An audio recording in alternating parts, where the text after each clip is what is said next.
بسم اللہ الرحمن الرحیم۔ اللہ کے نام سے شروع جو بڑا مہربان اور نہایت رحم کرنے والا ہے۔ جنت اور دوزخ کے محترم عزیز دوستو، السلام علیکم۔ دوستو، آج کی اس ویڈیو میں ہم بات کریں گے حضرت نوح علیہ السلام کے بارے میں۔ ویڈیو کو شروع کرنے سے پہلے اگر آپ ہمارے چینل پر نئے ہیں تو چینل کو سبسکرائب کر کے بیل آئیکن کو بھی جلدی سے پریس کر دیں تاکہ ہماری ویڈیو کی آنے والی ہر نوٹیفیکیشن آپ تک پہنچتی رہے۔ تو آئیے ویڈیو کو شروع کرتے ہیں۔ دوستو، حضرت نوح علیہ السلام کا تذکرہ قرآن مجید میں 42 جگہ آیا ہے۔ حضرت آدم کی اولاد دنیا میں خوب بڑی، آہستہ آہستہ یہ خدا کو بھولتے گئے جس نے اسے پیدا کیا تھا اور جو ان کا پالنے والا ہے، اور شیطان کے بہکائے میں آنے لگے جس نے حضرت آدم علیہ السلام کو جنت سے نکلوا دیا تھا۔ شیطان کے بہکائے میں آ کر وہ لوگ بتوں اور آگ سورج وغیرہ کو پوجنے لگے اور ایک خدا کے بجائے مٹی اور پتھر کے بہت سے خدا بنا لیے۔ اپنے ہاتھ سے اپنا خدا بناتے اور پھر ان سے مانگتے، حالانکہ یہ مٹی اور پتھر کے خدا اپنے لیے بھی کچھ نہیں کر سکتے تھے تو ان کے لیے کیا کرتے۔ اللہ تعالیٰ نے جو اپنے بندوں سے بڑی محبت رکھتا ہے اس کو یہ کبھی گوارا نہیں کہ اس کے بندے شیطان کے بہکائے میں آ کر اللہ کے علاوہ کسی اور کی عبادت کرنے لگیں، اس کی سزا میں مرنے کے بعد دوزخ میں جلیں۔ اللہ پاک نے حضرت نوح علیہ السلام کو اپنا نبی بنا کر بھیجا۔ اس زمانے میں لوگوں کی عمریں بہت بڑی بڑی ہوتی تھیں۔ حضرت نوح علیہ السلام 950 سال تک اپنی قوم میں بجا کرتے رہے کہ اے لوگو، صرف ایک اللہ کی عبادت کرو اور میرا کہا مانو، وہ تمہارے گناہ بخش دے گا۔ لیکن لوگوں نے حضرت نوح علیہ السلام کی باتوں کو نہ مانا، اپنے کانوں میں انگلیاں دے لیں اور کپڑے اوڑھ لیے تاکہ حضرت نوح علیہ السلام کی آواز کانوں تک نہ پہنچے۔ حضرت نوح علیہ السلام نے ہمت نہ ہاری، وہ برابر سمجھاتے رہے اور کہتے رہے اے لوگو، اللہ سے معافی مانگو، وہ بڑا معاف کرنے والا ہے۔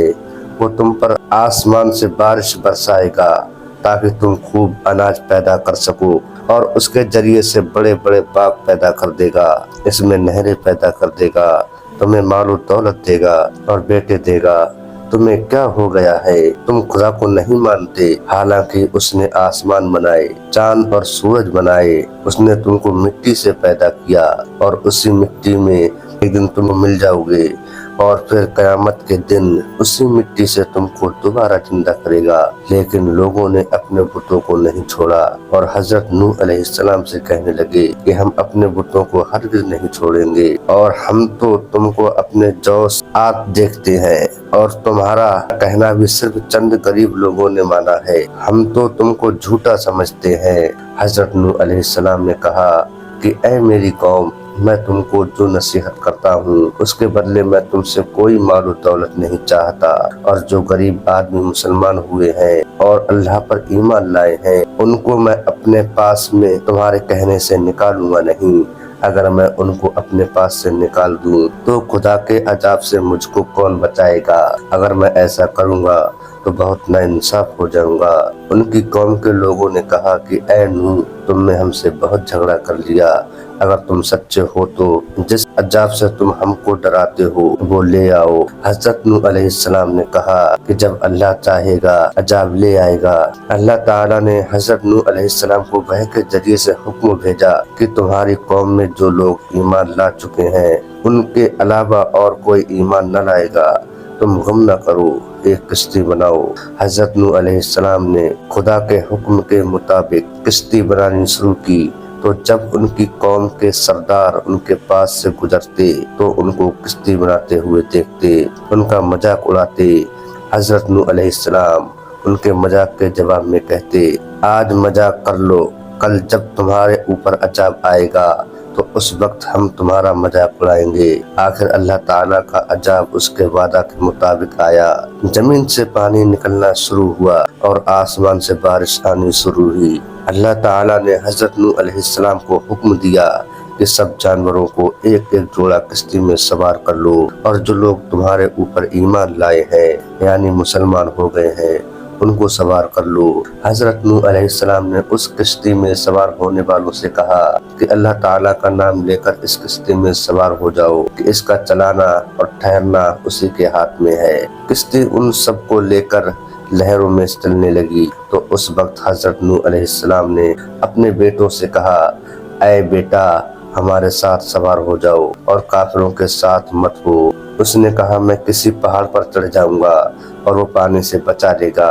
حضرت نوح علیہ السلام نے کہا کہ آج خدا کے عذاب سے خدا کے سوا کوئی اور بچانے والا نہیں۔ اتنے میں دونوں کے درمیان ایک پانی کی لہر اٹھی اور وہ ڈوب گیا۔ پھر خدا تعالیٰ نے زمین کو حکم دیا کہ اپنا پانی نکل جا اور آسمان کو بھی حکم دیا کہ پانی برسانا بند کر دے، یہاں تک کہ پانی خشک ہو گیا اور تمام کافر دنیا میں ختم کر دیے گئے۔ حضرت نوح علیہ السلام کی کشتی کوہ جودی پر ٹھہری۔ حضرت نوح علیہ السلام نے اپنے پروردگار سے عرض کیا کہ اے میرے رب، میرا بیٹا بھی میرے گھر والوں میں سے ہے اور اس کا وعدہ سچا ہے۔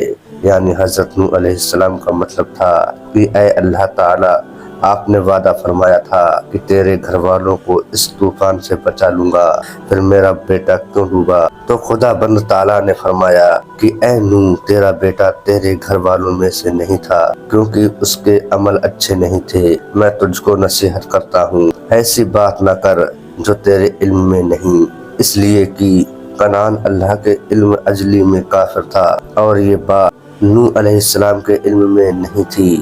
حضرت نوح علیہ السلام نے اللہ پاک سے توبہ کی اور اپنے کہنے کے معافی چاہی۔ اللہ پاک نے ان کو معاف کر دیا اور حکم دیا کہ اے نوح، ہماری طرف سے سلامتی اور برکتوں کے ساتھ اتر۔ حضرت نوح علیہ السلام کی امت سے دنیا بسی اور آہستہ آہستہ کے بال بچے آباد ہوتے گئے۔ یہ سب لوگ خدا تعالیٰ کی اطاعت کرتے رہے۔ زمانہ گزرتا گیا اور آہستہ آہستہ شیطان نے پھر بہکانا شروع کیا تو یہ لوگ خدا بند تعالیٰ کو بھولنے لگے۔ دوستو، حضرت نوح علیہ السلام جو اللہ تعالیٰ کے اتنے بڑے پیغمبر تھے، اپنے بیٹے کو اس کے برے کاموں کی وجہ سے اللہ تعالیٰ کے عذاب سے نہ بچا سکے، اس طرح ہمارے ماں باپ اللہ تعالیٰ کے کتنے ہی ولی کیوں نہ ہو، اگر ہمارے عمل اچھے نہ ہو تو وہ ہم کو اللہ تعالیٰ کے عذاب سے نہ بچا سکیں گے۔ ہم کو اپنے بزرگوں کے نیک عمل کا سہارا نہیں لینا چاہیے، بلکہ اللہ تعالیٰ اور اس کے رسول اللہ صلی اللہ تعالیٰ علیہ وسلم کے بتائے ہوئے کاموں پر عمل کر کے نیک بننا چاہیے۔